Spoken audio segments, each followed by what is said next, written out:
네, 우리 그리스도인들은 기도라는 것을 합니다. 여러분들도 다 이 자리에 나와서 기도할 거고요. 주중에 밥 먹기 전에도 기도하고 기도에 나와서 예배 자리에 나와서 기도하기도 합니다. 저마다의 기도를 다 듣다 보면 우리의 기도는 거의 대부분 자기가 원하는 방향으로 흘러간다라는 것을 알 수 있죠. 지난번에도 몇 번 이야기했는데요. 기도를 녹음해서 들어보면 기도의 대부분이 주시옵소서, 주시옵소서, 주시옵소서로 가득 채워져 있다는 것을 알게 됩니다. 그렇게 우리는 대부분 자기가 원하는 방향으로 무언가 하나님께서 주기를 간구하면서 기도하는 거예요. 많은 설교자들이 저 역시 이 주시옵소서 기도에 대해서 부정적으로 이야기하고는 합니다. 우리의 기도는 부정적이 되어서는 안 된다. 그래서 주시옵소서 주시옵소서 하는 기도가 건강하지 못한 기도다라고 이야기하고는 합니다. 그런데 문제가 있어요. 주시옵소서라는 기도는 좋지 않은 거구나 라고 생각하고서 주시옵소서라는 말을 안 하고서 기도해야지 라고 기도를 시작하면 막상 하나님한테 할 말이 없다라는 게 문제인 거죠. 여러분도 그런 경험 해봤을 거예요. 목사님들이 주시옵소서 이렇게 기도하지 말고 뭔가 하나님의 영광을 찬양하는 기도를 해봐라. 그러면은 기도를 시작함과 동시에 30초부터 할 말이 없어지는 이상한 일들을 경험하게 됩니다. 기도가 굉장히 싱겁게 느껴지는 거죠. 마치 반찬 없이 밥만 먹는 듯한 그런 지루함이 기도 가운데 느껴지는 거예요. 여러분들은 어떻게 생각할지 모르지만 저는 설교자로서 이렇게 설교했던 한 사람으로서 이 문제에 대해서 너무 심각하게 생각해봤어요. 어떻게 해야 되지? 목사가 주시옵소서라는 말을 하지 않고서 기도하는데 기도를 1분 이상 하지 못한다. 이런 부끄러운 일이 어디 있나 엄청 고민하고 있을 때 저희 딸과의 관계에서 지혜를 발견하기 시작했어요. 딸이 생기니까 굉장히 많은 지혜를 얻게 되는 것 같아요. 제가 또 딸 얘기하니까 또 딸 얘기야, 또 하늘의 얘기야 이런 표정을 저를 바라보시는 분들이 있는데요. 매번 이럴 때마다 제가 하는 말이 있죠. 억울하면 결혼하시고 딸을 낳으시면 되는 거예요. 네. 어쨌든 제 딸이 제일 먼저 배웠던 단어가, 아기는 제일 먼저 배우는 단어가 이거예요. 주세요. 엄마, 아빠 이런 거 빼놓고는 주세요예요. 하늘이가 10개월 되었을 때 주세요, 손 내밀어 주세요. 이걸 굉장히 잘했어요. 주세요, 주세요. 물론 제 딸은 아닙니다. 네, 어쨌든. 네. 근데 그 하늘이가 조금씩 성장하고 이성이 생기면서부터 아빠를 별로 좋아하지 않는 거예요. 엄마랑 떨어지는 걸 싫어하고 아빠를 별로 안 좋아하는 거예요. 그래서 제가 작전을 썼는데 어떤 작전을 썼냐면 하늘이가 좋아하는 초코송이 과자를 하늘이에게 주는 거예요. 엄마한테 말하지 마. 아빠가 초코송이 줄게. 아빠랑 놀자. 이러면은 하늘이가 굉장히 엄마에게 매몰차게 엄마 가 이러고서 아빠한테 오는 거예요. 너무 그 아빠로서의 그런 희열감이 있어요. 딸이 엄마를 매몰차게 탁 멀리하고 아빠에게 왔을 때 그 쾌감이란 이루 말할 수 없습니다. 근데 문제는 뭐냐면 분명히 저는 딸에게 엄마한테 말하지 마. 아빠가 초코송이 주는 거 이러면서 줬거든요. 근데 어느 순간부터 딸이 굉장히 담대해지기 시작하면서 엄마랑 함께 있음에도 불구하고 저에게 이야기하는 거예요. 아빠 초코송이 주세요. 이렇게 이야기를 하는 거예요. 그래서 그때부터 이제 아내가 이제 저에게 막 경고를 주기 시작하는 거죠. 자기 초코송이 주지 마. 하늘이한테 몸에 좋지 않은 거야. 주지 마. 이런데 하늘이는 계속해서 초코송이 주세요. 초코송이 주세요. 아빠를 부르기보다 초코송이 주세요. 제가 교회 갔다가 집에 들어오면 막 뛰어와서 초코송이 주세요. 이래요. 이러는데 제가 줄 수가 없는 거잖아요. 근데 초코송이를 안 주니까 어느 순간 이제 더럽고 치사해서 안 먹겠다는 건지 몰라도 아빠를 보면서 밥 주세요라고 이야기하는 거예요. 그러면 제가 기분이 굉장히 좋아요. 초코송이 주세요 할 때는 줄 수 없는 아빠의 마음 때문에 굉장히 어려운데 밥 주세요 이러면 저는 최선을 다해서 하늘에 밥을 준비해서 밥을 줍니다. 똑같은 주세요인데 아빠의 입장에서는 전혀 다른 주세요가 되는 거죠. 하나는 하늘이가 원하는 주세요이고 하나는 아빠가 듣고 싶은 주세요인 거예요. 우리가 하나님한테 기도하면서 주시옵소서, 주시옵소서 어떻게 해야 되지 고민하지만 답은 굉장히 간단하더라고요. 내가 원하는 것을 주시옵소서를 할 수 없다라면 하나님께서 듣고 싶어 하시는 주시옵소서를 이야기하면 되는 것이죠. 우리의 기도는 그렇게 되면 되는 거예요. 내가 원하는 것을 달라고 조르는 것이 아니라 하나님께서 주기를 원하시는 것을 구하는 기도가 되면 우리가 아무리 많은 주시옵소서를 해도 전혀 문제가 되지 않는다라는 사실을 깨닫게 되었습니다. 근데 문제가 또 있어요. 하나님께서 원하시는 것이 무엇인지 어떻게 알 수 있는가? 하나님께서 원하시는 것이 무엇인지 어떻게 알 수 있을까요? 답은 간단합니다. 옆 사람에게 이렇게 이야기하겠습니다. 성경 좀 읽을지어다. 네, 성경에 다 나와 있어요. 그것도 계속 반복해서 하나님께서 무엇을 원하시는지 계속 끊임없이 반복하고 있습니다. 그 대표적인 말씀이 미가서 6장 8절 말씀인데, 하나님께서 미가 선지자를 통해서 이렇게 말씀하세요. 6장 8절 말씀 함께 읽어보겠습니다. 시작. 오 사람, 무엇이 좋은지 이미 그분께서 내게 말씀하셨다. 여호와께서 내게 원하시는 것은 공의에 맞게 행동하고 긍휼을 사랑하며 겸손히 내 하나님과 함께 행하는 것이다. 아멘. 하나님께서 뭐라고 말씀하셨냐면요, 우리에게 이미 하나님께서 원하시는 것을 말씀하셨다라고 이야기하세요. 그리고 사람들이 이해하지 못할까봐 친절하게 정리해 주시는 것이죠. 이렇게 네 가지로 정리하세요. 첫 번째, 공의에 맞게 행동하는 것. 두 번째, 긍휼을 사랑하는 것. 이러면 자막이 딱 나와야 되는데, 네, 없나요? 넘겨주시면 되는데.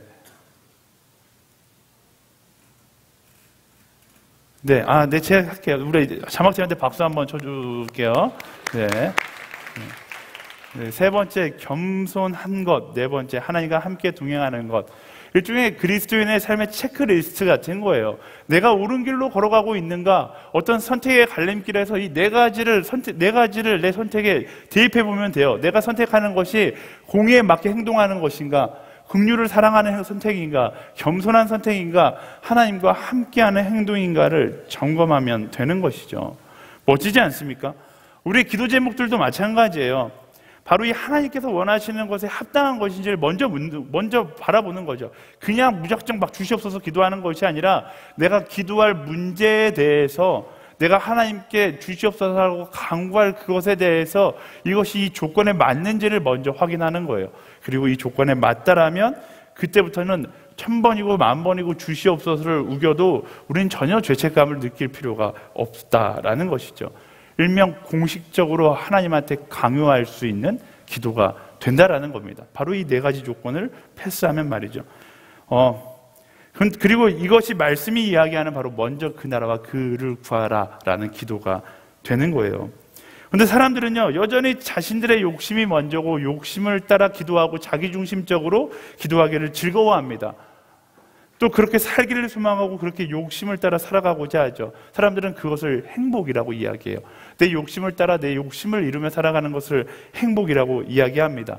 하지만 조금만 살아보면 알 수 있어요. 내 욕심대로 사는 것이, 혹은 내 욕심이 다 채워지는 것이 행복이 아니라는 사실을 깨닫는 데에는 생각보다 오랜 시간이 걸리지 않습니다. 지금 여러분의 마음 가운데 욕심을 따라 살아가는 것이 행복이라고 느끼고 있다면, 여러분들이 대학을 졸업하고 직장인이 되고 가정을 가져보면 그때 어느 정도 깨달을 수 있을 거예요. 이것이 행복은 아니구나. 아니면 지금 이미 여러분들은 깨닫고 있을 수도 있겠죠. 그리고 인생무상이라는 단어가 내 인생 가운데 새겨지기 시작하는 거예요. 사랑하는 여러분, 하나님은요, 그렇게 말씀하고 계시지 않아요. 성경 전체를 통해서 진정한 행복에 대해서 계속 반복해서 말씀하시는데, 행복은 나의 욕심을 따라갈 때 찾아오는 것이 아니라 하나님께서 원하시는 길을 따라갈 때 만나게 되는 것이 행복이다라고 말씀은 이야기하고 있습니다. 그 중에 신명기는 어쩌면 진정한 행복으로 우리를 초청하는 초청장과 같은 것이 바로 신명기예요. 신명기를 뭐라고 이야기하냐면, 이스라엘 민족이 광야를 지나면서 하나님 나라의 행복을 쫓아가는 지도와 같은 것이 바로 신명기이다라고 이야기하거든요. 그래서 신명기는 하나님이 우리가 어떤 길을 걸어가야지 진정한 행복을 찾을 수 있는가를 아주 친절하게 설명하고 있습니다. 지금 1장부터 10장까지 왔는데 계속해서 똑같이 아주 친절하게 반복 학습으로 이야기해주고 계시죠. 12절 13절 말씀 읽어보겠습니다. 시작. 이스라엘아, 지금 너희 하나님 여호와께서 무엇이냐? 오직 너희 하나님 여호와를 경외하고 그분의 모든 길로 걸어가며 그분을 사랑하고 너희 하나님 여호와를 온 마음과 온 영혼으로 섬기며 내가 오늘 너희가 잘되라고 주는 여호와의 명령과 규례를 지키는 것이 아니냐. 아멘. 오늘 말씀이 이야기하는 행복도 미가서에서 본 말씀과 거의 비슷합니다. 하나님을 경외하고 그분의 모든 길로 걸어가며 그분을 사랑하고 전심으로 하나님을 섬기며 명령과 규례를 지키라 라고 이야기하는 것이죠. 좋은 마음으로 받아들이면 이것이 참 좋은 말씀인데, 저는 이 말씀을 개인적으로 어저께 밤에 묵상하는데 개인적으로 확 짜증이 올라오는 거예요. 마치 저희 엄마가 저에게 야 작작 좀 먹어라, 살 좀 빼라 라고 말하는 그런 잔소리 마냥 이 신명기 말씀이 들리기 시작하는 거죠. 그리고 하나님한테 기도했어요. 하나님, 신명기 10장까지 왔는데 벌써 몇 번째 계속해서 이 말씀을 하고 계시는 겁니까? 이제 그만하셔도 되지 않겠습니까? 라고 말하는데 13절 말씀을 통해 하나님은 저에게 답변해 주시는 거예요. 13절 말씀에 뭐라고 써있냐면 너희가 잘 되라고 하는 말이다 라고 이야기해요. 너희가 잘 되라고. 하나님의 잔소리라고 생각하지만 이것을 통해서 하나님이 유익 보는 것이 아니라 하나님께서 이렇게 잔소리하시는 근본적인 이유는 우리가 잘 되라고 계속해서 반복해서 이야기하고 있다라는 거예요. 말씀을 통해 명령과 규례, 하나님께서 지키라고 말씀하시는 것들 모두가 하나님이 잘 되라고, 하나님이 잘 되려고 하라는 것이 아니라 우리를 위한 너희가 잘 되라고 하고 계시는 메시지이다라는 거죠. 엄마의 잔소리도 하나님의 잔소리도 마찬가지예요. 그 사랑의 잔소리와 사랑의 소리는 똑같아요. 하지만 내가 어떤 마음을 가지고 듣느냐가 다른 거죠. 똑같이 살 빼라는 이야기를 듣지만 내가 살 빼기 싫다라는 강한 의지를 갖고 엄마의 살 빼라는 이야기를 들으면 우리 엄마가 쌀값을 아끼려나 보다, 지난번에 얘기했잖아요. 그런 것으로 받아들이게 되고, 엄마가 나를 사랑한다는 사실을 내가 인식하고 있으면 우리 어머니가 나의 건강을 걱정해서 살 빼라고 이야기하는구나 라고 받아들일 수 있게 되는 것이죠. 하나님의 입장에서 들으면 나를 살리려는 소리고 나의 입장에서 들으면 지겨운 잔소리가 되어버린다라는 거예요. 지난주에 잠깐 이야기했듯이 제가 조교 출신이거든요. 군대에서 훈련, 저 때는 7주 과정이었는데 훈련 과정 중에 그 훈련병들이 제일 싫어하는 교육이 두 가지 있어요. 하나가 화생방 훈련이고요. 하나가 수류탄 훈련이에요. 화생방 교육은 일단 육체가 괴로우니까 힘들어할 만한데 수류탄 교육은 왜 싫어하는가? 네, 수류탄은 어떻게 해요? 뽑아, 던져. 이거 잠깐 한 4초 걸리거든요. 뽑아서 던져, 확인, 하나 둘 셋 꽝, 이거 4초 걸리는데 이 4초를 위해서 아침부터 그 던지는 순간까지 계속 훈련시켜요. 훈련하면서 막 엄청 지루해요, 훈련병들이. 이거 왜 도대체 하루 종일 하는가? 그냥 야구공 던지듯 던지면 되는 거 아닌가? 근데 조교는 앞에서 계속해서 던지고 막 뭐 팔의 각도가 비틀어졌다 그러면 얼차려주고 막 계속 훈련을 시키는 거예요. 근데 왜 그렇게 훈련을 시키는가? 이유는 간단합니다. 조교들은 경험을 통해서 알아요. 교관들은 경험을 통해서 알아요. 그렇게 자신만만했던 훈련병들도 수류탄을 던지러 올라가면 놀라운 일들이 일어나기 시작합니다. 제가 정말 한 3,000명 정도 되는 훈련병을 받아봤는데 별의별 일이 다 있어요. 수류탄 안전핀 뽑아, 수류탄 투척 준비, 투척. 그러면 너무 긴장한 나머지 수류탄을 던져야 되는데 왼손에 쥐고 있는 안전핀을 던지는 사람들이 있어요. 이런 사람이 있는가 반면 던지지 못하고 부들부들 떨고 있는 사람, 어떤 사람을 봤냐면 던지다가 수류탄을 든 채 어깨가 빠져버리는 사람도 봤어요. 이런 일들이 비일비재하게 일어나는 거예요. 근데 그런 사고는 그냥 사고로 볼 수 없는 게, 수류탄 던지다가 그런 사고가 나면 어마어마하게 큰 그 사고가 되는 거예요. 수류탄이 엄청난 폭발력을 갖고 있으니까 조교도 알고 교관도 알고 그걸 알기 때문에 하루 종일 그것에 대해서 계속해서 교육시키는 것이죠. 하나님도 같은 이치예요.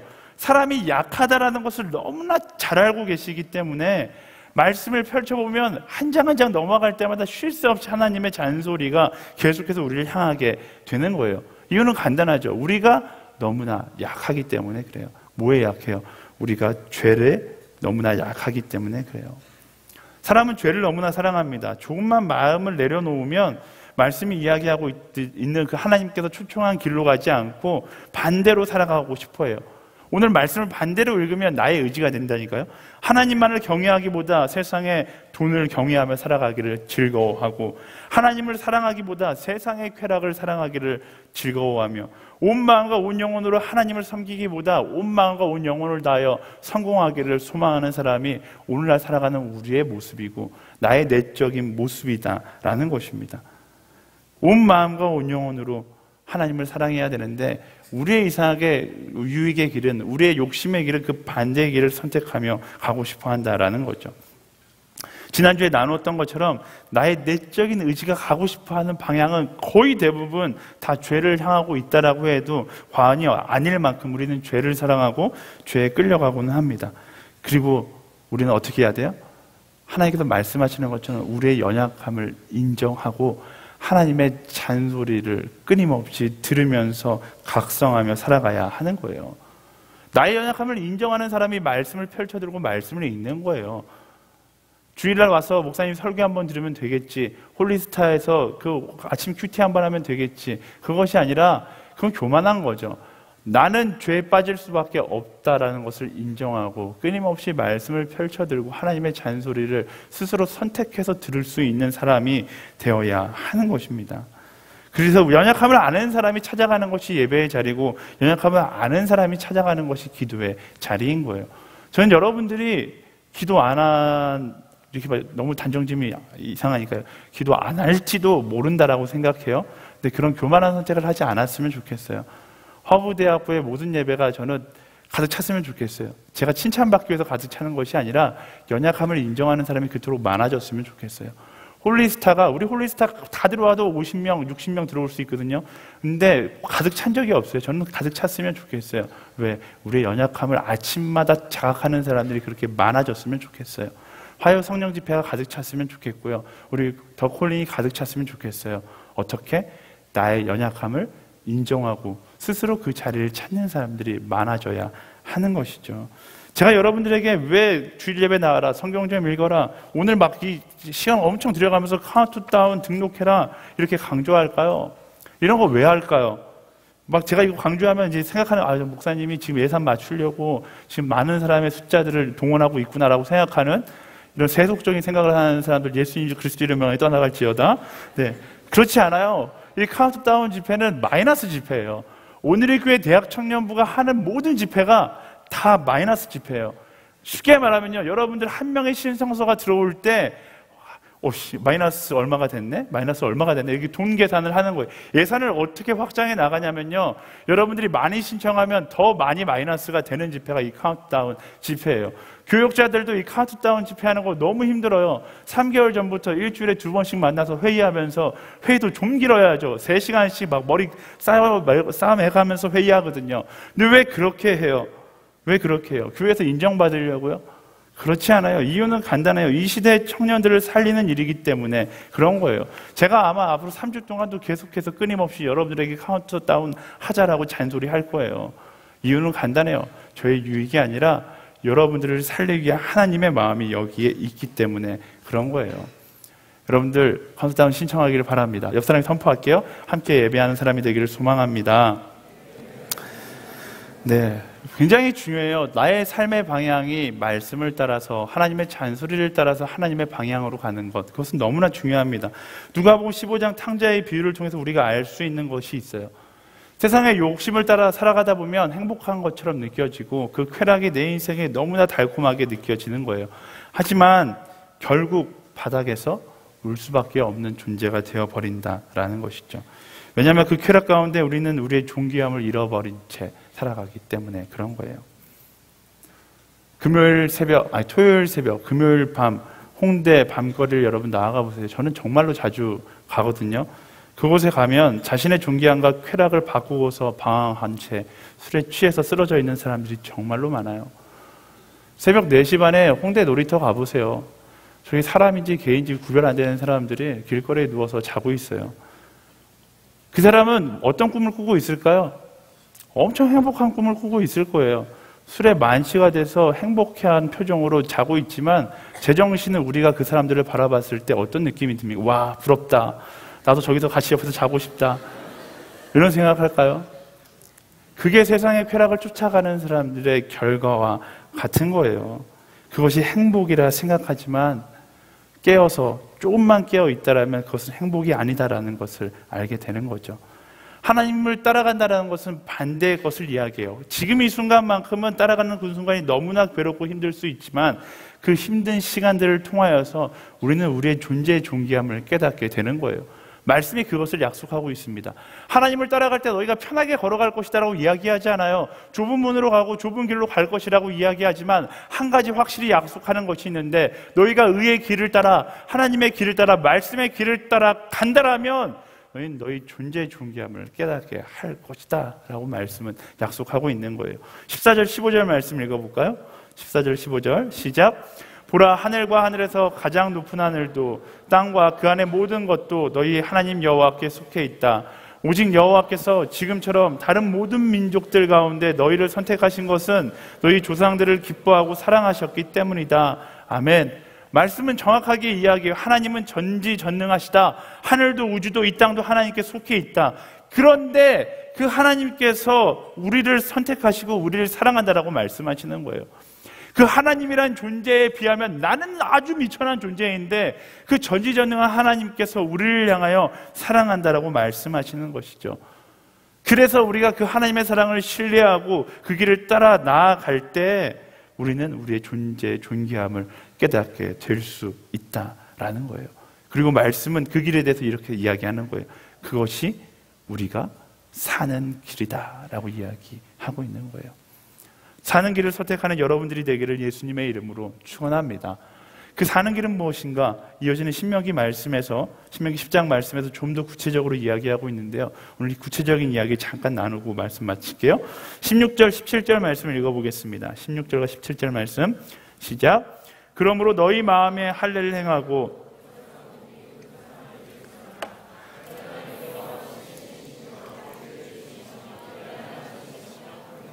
두려운 하나님이시다.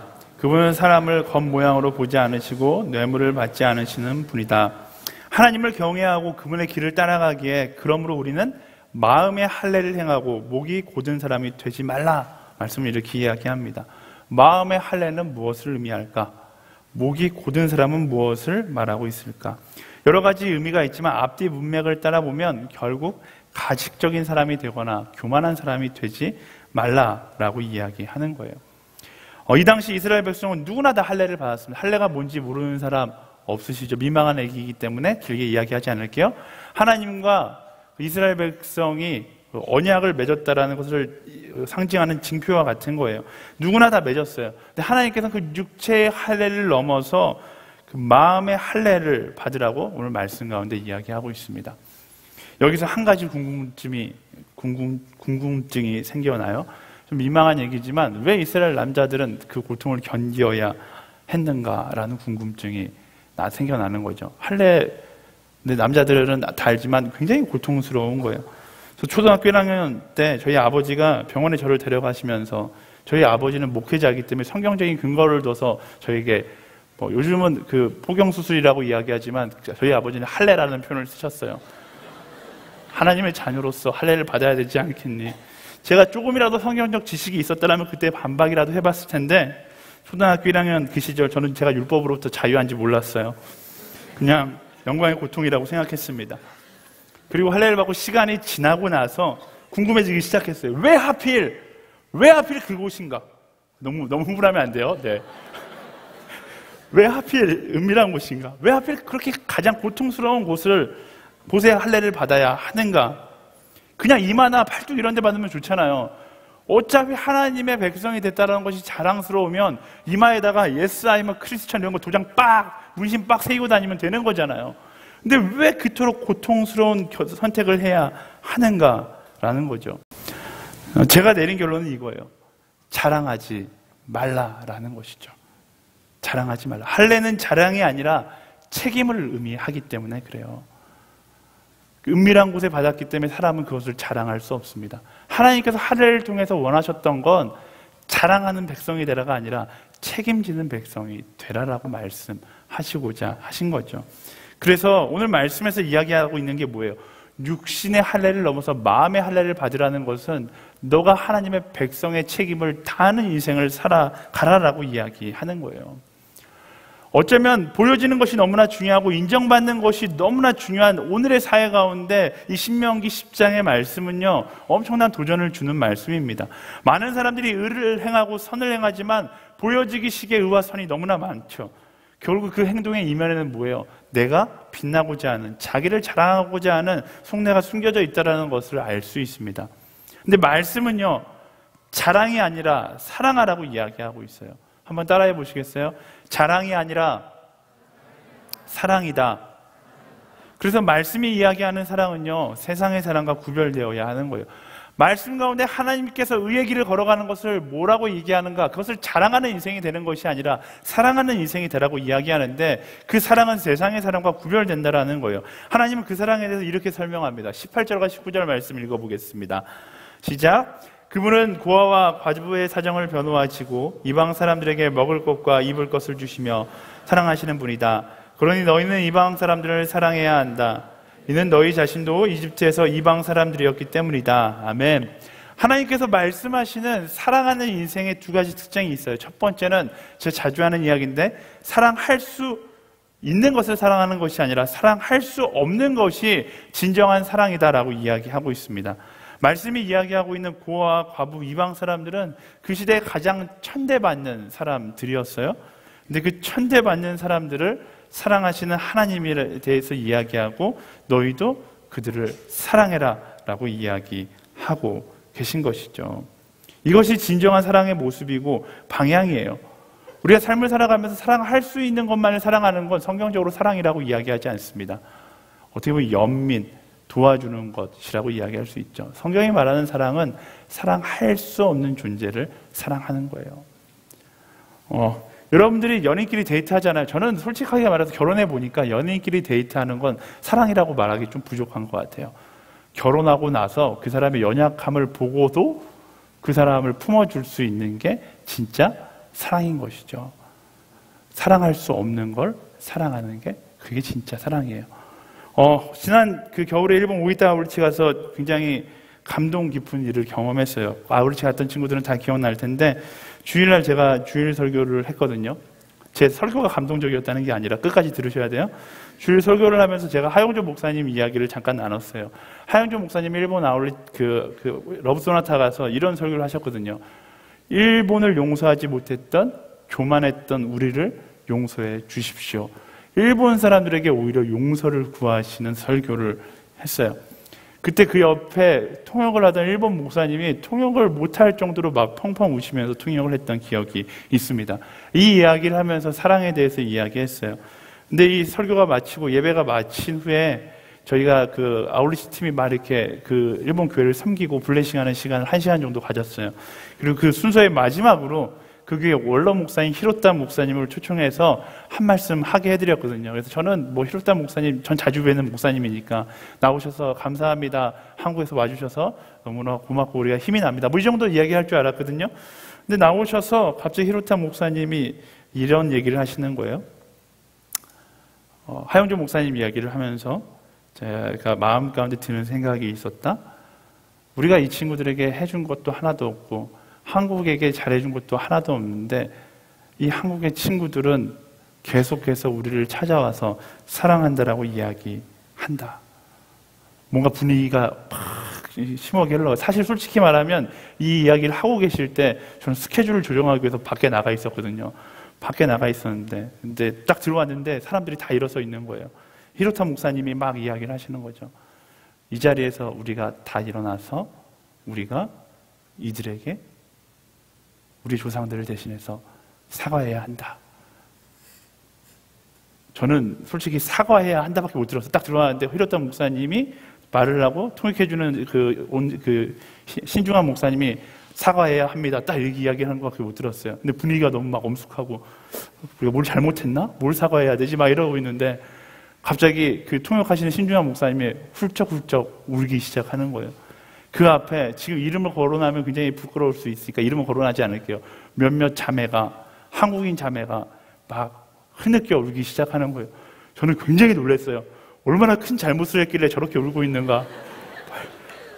근데 놀라운 건 이 친구들이 울기 시작하면서 앞에 나와 있는 친구들이 다 울고 그 자리에 있는 일본 그 성도들도 다 그 자리에서 울기 시작하는 거예요.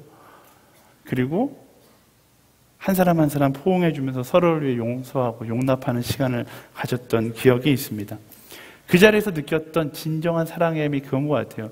용서할 수 없는 것을 용서하고 사랑할 수 없는 것을 사랑할 때 우리는 그 사랑의 능력을 경험하게 되는 거예요.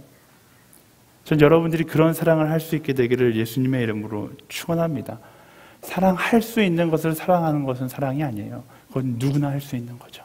사랑할 수 없는 사랑을 하는 그런 여러분들이 되기를 예수님의 이름으로 축복합니다. 하나님께서 말씀하신 사랑의 두 번째 특징은 뭐냐면요, 유익을 구하지 않는 거예요. 진정한 사랑은요, 어떤 특정한 목적이 있는 것이 아니에요. 대가 없이 사랑할 수 있어야 돼요. 누군가에게 인정받고자 하는 것도 아니고 내 이익을 위해서 하는 것도 아닙니다. 그냥 흘려보내는 것이 진짜 사랑의 특징이에요. 내가 이렇게 사랑하면 나에게 이것을 돌려주겠지라고 생각하는 건 사랑이 아니에요. 제가 이준인 전사님 정말로 좋아하는데, 이준인 전사님과 같이 다니다 보면 마음이 어려울 때가 있어요. 제가 이준인 전사님 너무나 사랑하기 때문에 제가 밥을 정말 많이 사주거든요. 밥을 안 사주겠다는 게 아니라 정말 많이 사줘요. 밥을 막 사주면 저는 밥 사주는 게 행복해요. 물론 나중에 아내한테 잔소리는 듣겠지만 어쨌든 밥 사주는 게 너무나 행복해요. 근데 이준인 전사님은 저한테 밥을 얻어먹는 게 너무나 불편한 거예요. 그래서 꼭 밥을 먹고 같이 길을 가다 보면 뭐라고 얘기해요? 커피는 제가 사겠습니다. 이렇게 이야기하고서 꼭 커피를 자기가 사려고 하는 거죠. 저의 사랑을, 저의 유익을 취하는 것으로 착각하고 계신 거예요. 앞으로 제가 밥 사면 그냥 조용히 밥 얻어 먹으세요. 네. 누군가에게 인정받고자 하는 것은 사랑이 아니에요. 사랑을 받는 사람도 마찬가지예요. 저 사람이 진심으로 사랑해 준다면 그 사랑을 돌려주는 것이 아니라 진짜 사랑은 어떻게 하는 거냐면 그 사랑을 흘려보내는 거예요. 흘려보내는 거예요. 저는 굉장히 명쾌해요. 여러분들 같이 밥 먹으러 가서 제가 밥 사주겠다 이야기하지 않으면 각자 내자는 거니까 그냥 눈치껏 각자 내시고요. 제가 사주겠다라고 하면 감사합니다. 그냥 얻어 먹으면 돼요. 그것 때문에 부담스러워하거나 어려워하거나 그게 나중에 저한테 막 제 통장에 막 돈 보내고 이러실 필요 없어요. 제가 보내라고 굉장히 직선적인 사람이기 때문에 돈이 없으면 보내라고 이야기하니까요. 그냥 얻어 먹으세요. 어쨌든 중요한 건요, 사랑은 받고서 그냥 흘려 보낼 수 있는 거예요. 그게 진짜 사랑인 것이죠. 연애도 마찬가지예요. 연애는 사랑이에요. 대가 없이 사랑하는 거예요. 저는 여러분들이 연애를 하려면 그렇게 하세요. 다 내가 이 친구에게 오늘 무엇을 사주었고 오늘 저녁 내가 샀고 이런 건 사랑이 아니에요. 그냥 퍼주는 거예요.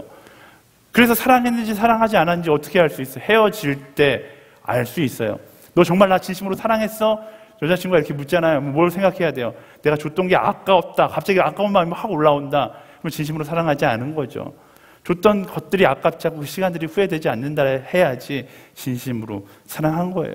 말씀은 뭘 얘기해요? 진정한 사랑을 하라라고 이야기해요. 대가 없이 사랑할 수 있어야 된다라는 거죠. 쉽게 말하면 좀 거칠게 말하면 먹고 떨어져라 라는 식으로 줄 수 있는 것이 진짜 사랑이다라는 겁니다. 그리스도인은 그렇게 사랑해야 돼요. 어떤 기대감을 가지고 저 사람에게 내가 뭔가를 돌려받을까라고 생각하는 그 순간 하나님의 그 순수한 사랑이, 순전한 사랑이 변질된 사랑이 되는 거예요. 저는 여러분들이 하나님께서 말씀하시는 그 순전한 사랑을 할 수 있는, 대가 없는 사랑을 할 수 있는, 먹고 떨어져라 식으로 줄 수 있는 그런 사랑을 하게 되기를 축복합니다. 여러분의 삶의 자리에서 사랑할 수 없는 것을 사랑할 수 있는 사람이 되기를 바라고요. 아무도 사랑하지 않는 사람에게 다가가 돌려받고자 하는 것이 아니라 흘려보내는 사랑을 할 수 있게 되기를 소망합니다. 그래서 저는 아울리치 가라고 권면하고 싶어요. 왜? 아울리치 가서 사랑하면 웬만해서 못 돌려받거든요. 웬만해서 못 돌려받아요. 근데 거기서 진짜 사랑이 뭔지를 깨닫게 되는 거예요. 여러분들이 아프리카 가서 사랑하면 그 아프리카 애들이 너무 좋아서 한국까지 와서 여러분들에게 사랑을 돌려주고 그렇지 않아요. 그냥 퍼주고 돌아오는 거예요. 아프리카만 그렇습니까? 경남, 전라도 가도 그 멀리 사는 제들 돌아와서 그 사랑 보답하지 않습니다. 그럼에도 불구하고 우리는 행복을 느끼고, 그럼에도 불구하고 우리는 그곳에서 감동을 받습니다. 왜? 그게 말씀이 이야기하는 진짜 사랑이니까요. 저는 그 사랑을 세상 가운데 흘려보낼 수 있는 그런 사랑을 하는 그리스도인, 그게 바로 말씀이 이야기하는 말씀을 따라 살아가는 사람의 모습이다라는 것입니다. 자랑이 아니라 사랑할 수 있는 여러분들이 되기를 소망합니다. 사랑할 수 없는 대상을 대가 없이 사랑할 수 있는 하나님의 길을 따라 걷는 여러분들이 되기를 예수님의 이름으로 축복합니다. 마지막으로 20절에서 22절 말씀 읽고 설교를 정리하도록 할게요. 20절에서 22절 시작. 너희 하나님 여호와를 경외하고 섬기라. 그분을 단단히 붙들고 그분의 이름으로 맹세하라. 그분은 너희 찬양이시다. 그분은 너희가 너희 두 눈으로 똑똑히 보았던 그 크고 놀라운 기적들을 너희를 위해 일으키신 너희 하나님이시다. 이집트로 내려간 너희 조상들은 모두 70명이었지만 이제 너희 하나님 여호와께서는 너희를 하늘의 별과 같이 많게 하셨다. 아멘. 제가 지금 사랑에 대한 이야기를 했는데 그렇게 살아가면 어떻게 될까요? 막막하죠. 그렇게 다 퍼주고 살아가면 어떻게 될까요? 그렇게 나의 유익을 생각하지 않고 사랑할 수 없는 사람들을 사랑하고 계산하지 않고 사랑하면 나는 어떻게 되는 겁니까? 막막하죠. 우리 대학생들이 이성적이라서 그런 막막함이 먼저 몰려올 수 있을 거예요. 목사님 설교는 좋지만 막상 그렇게 살면 세상 가운데 우린 패배자로 살 수밖에 없습니다 라는 결론을 스스로 내리고서 그렇게 살고 싶지만 살 수는 없는 세상, 이렇게 합리화하는 경우가 있는데요, 말씀은 뭐라고 이야기해요? 하나님의 길을 따라 걸어가고 말씀을 따라 하나님을 경외하고 사랑하면 하나님께서 놀랍게 인도하신다라고 약속하고 계신 거예요. 우리는 결론을 만드는 사람이 아닙니다. 여러분들이 인생의 결론을 만든다고 생각하는 그 순간 여러분의 인생은 복잡해지기 시작하는 거예요. 왜? 결론을 만드시는 이는 하나님이시기 때문에 하나님의 영역을 내가 한다라고 생각하는 그 순간 내 인생은 복잡해질 수밖에 없는 거예요. 우리는 결론을 만드는 사람이 아니라 결론을 만드시는 하나님을 따라가는 사람이라는 사실을 기억하세요. 제가 자주 이야기했듯이 결론을 내가 만든다는 것이 아니라 그 결론은 하나님께 맡기고 나는 오늘 이 시간 말씀이 이야기하는 정직과 거룩과 사랑의 길을 걸어가면 되는 거예요. 그리고 그 길을 따라 걸어가면 하나님께서 놀라운 방법으로 우리를 인도하실 것이다. 22절 말씀, 너희 조상들은 모두 70명이었지만 이제 너희 하나님 여호와께서는 너희를 하늘의 별과 같이 많게 하셨다. 아무도 기대하지 못했던 우리의 이성적인 생각보다 더 놀라운 결과로 하나님께서 응답하시겠다라고 말씀하고 계신 거예요.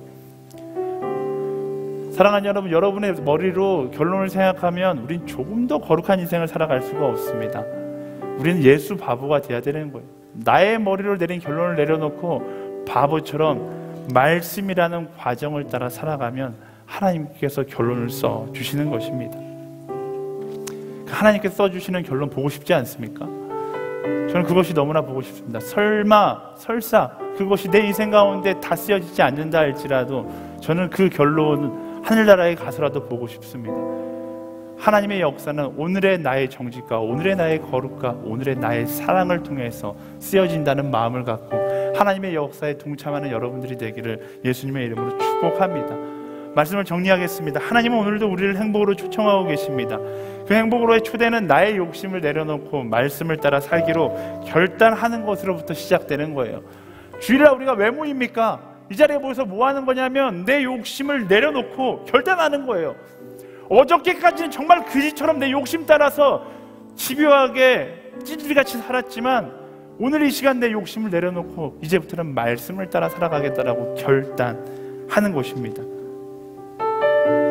그리고 그 말씀을 따라 살아간다는 것은 내가 나의 인생을 자랑하며 살아가는 것이 아니라 나의 인생을 다하여 사랑하며 살겠다라고 결단하는 것이죠. 아주 쉽게 이야기하면요, 그 삶을 보여주셨던 예수 그리스도를 닮아 예수 밥으로 살아가겠다라고 결단하는 거예요. 매주 이 시간이 예수 밥으로 살겠다고 결단하는 시간이 되기를 바랍니다. 매일 아침 홀리스타가 매일 아침 여러분의 묵상의 시간이 예수로 밥으로 살겠다고 결단하는 시간이 돼요. 아니요, 여러분 식기도, 밥을 먹는 그 순간 기도하는 기도가 예수 밥으로 살겠다라고 기도하는 결단의 시간이 되어야 하는 거예요. 삶 가운데 어둠의 문제 가운데 뭐라고 기도해야 돼요? 하나님, 내가 이 어둠의 문제 앞에서 예수 바보가 되어 정직과 거룩과 사랑의 길을 선택하겠습니다. 결단하는 사람이 바로 그리스도인인 것이죠. 예수님이 그러셨어요. 가장 높은 분이셨지만 가장 낮은 곳에 오셨고 자랑할 수 있는 능력이 있으셨지만 그 능력을 자랑하는 데 사용하지 않고 사랑하는 데 사용하셨고 심지어 우리를 위해 십자가에 자신의 목숨을 내려놓기까지 하셨던 분이시죠. 우리가 예수 바보라고 스스로를 지칭할 수 있는 것은 이전에 바보 예수가 있었기 때문이라는 사실을 기억하세요. 찬양 중에 이런 고백이 있습니다. 세상 소망 다 사라져가도 주의 사랑은 끝이 없으니 살아가는 이 모든 순간이 주 은혜임을 나는 믿네. 이 예수 바보의 고백이 오늘 이 시간 드려지고 여러분의 삶 가운데 드려지고 여러분의 매 순간순간에 들여져서 나의 욕심을 선택하는 것이 아니라 우리가 이야기했던 것처럼 어떻게 하면 예수님처럼 사랑할 수 있을까라는 기준을 가지고 선택되어지는 여러분의 삶이 되기를 예수님의 이름으로 축복합니다. 아멘. 아멘. 네, 우리 가슴에 손을 얹고 이렇게 고백해 볼까요? 예수님, 크게 하세요. 네, 예수님. 따라할 거면 더 크게 했으면 좋겠어요. 예수님, 예수 밥으로 살겠습니다. 사랑하며 살겠습니다. 말씀 따라 살겠습니다.